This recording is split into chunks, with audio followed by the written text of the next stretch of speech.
The almost 12-acre parcel we call south of Kingsland.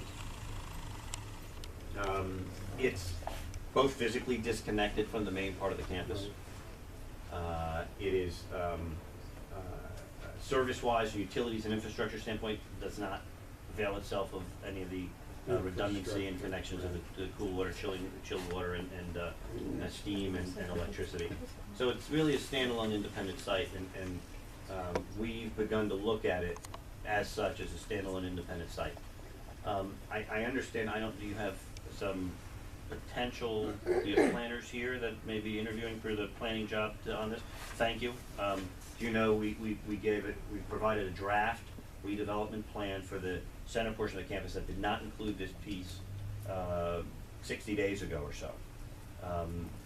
Part of that, providing that to you at that stage, part of it was so that we could more easily accommodate the early occupancy desire in August for the one tenant that we mentioned earlier in Building 102, so that we could begin zoning processes and things under the redevelopment plan in terms of parking for that entity, subdivision plan for that building, and the bulk standards to go along with that.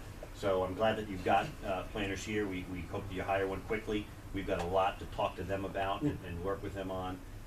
And we think it's a very important start in terms of what we've been doing, to have you involved now with a planner to begin the dialogue of what do we do, what uses are best suited here, how do we accommodate those uses from a ingress egress standpoint, from a density standpoint, from a height standpoint, all the envelopes.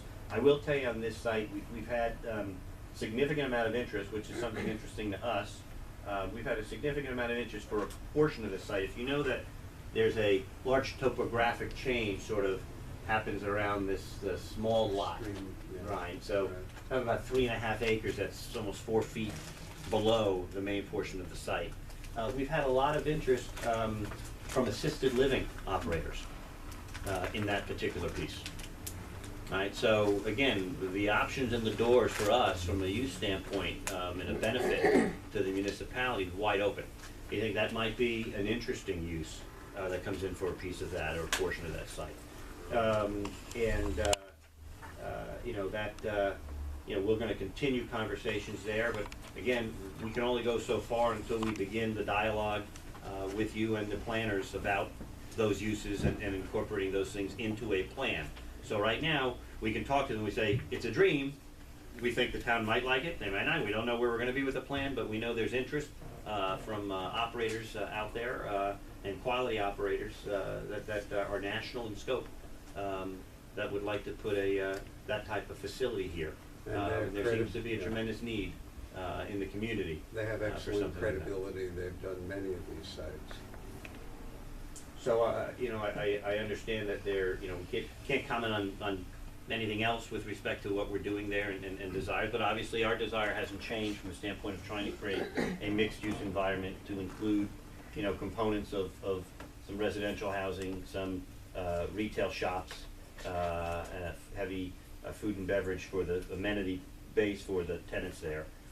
And we are making some progress, interestingly enough. I know you sat in those early meetings, at least the subcommittee, the early meetings with the Joint Repurposing Commission, and we heard the comments out of your neighbor in Clifton that they didn't want to see certain uses out there, that we all kind of raise our eyebrows and think, well, that's exactly the kind of uses you do need here. And it's nice to say that they're coming around, that we've seen some loosening up from Mayor Anzaldi and some of his council on that side, starting to open up to the idea of massing and putting some of those uses on site. Part of that might be because I think we're doing a pretty good job of potentially bringing him commercial rateable in an election year, which is good.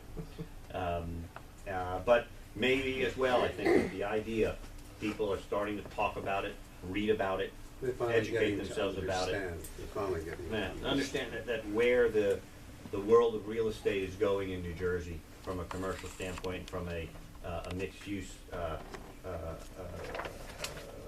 look and a sort of aggregation of uses. The old planning model is gone. It's taking a while for planners to Yeah. educate Yeah. their townships. But the old planning model right now is really being abandoned, right? This idea that the planning model used to be, this use is here, this use is here, that use is here, and this use is here, and there's a street grid pattern that respects all those uses, and the two shall never meet, is been thrown out the window. What's now really becoming to light is all those things need to be intermingled in a cohesive plan that works with one another, right? Because each one provides stability to the other, each one provides amenities or opportunities for the other, and contributes to the value of the whole. We think ultimately that kind of community here is what gets the rateable base up and stabilized again back into the range where we hope to kind of put this campus overall from a value standpoint, to bring those taxes back on a long-term basis, right? On a long-term basis with multiple users, so that we don't look at that exposure from that single source entity ever again. I know it hurt. I know it's hurt this township greatly. I think that we're well on our way to providing multiple occupants on this campus of high credibility, with lots of jobs and great opportunity for people that are in Nutley, in Essex County, and around to live, work, and play on this campus. I'm happy to answer any questions or edits if you've got them in terms of the progress. Yes, sir.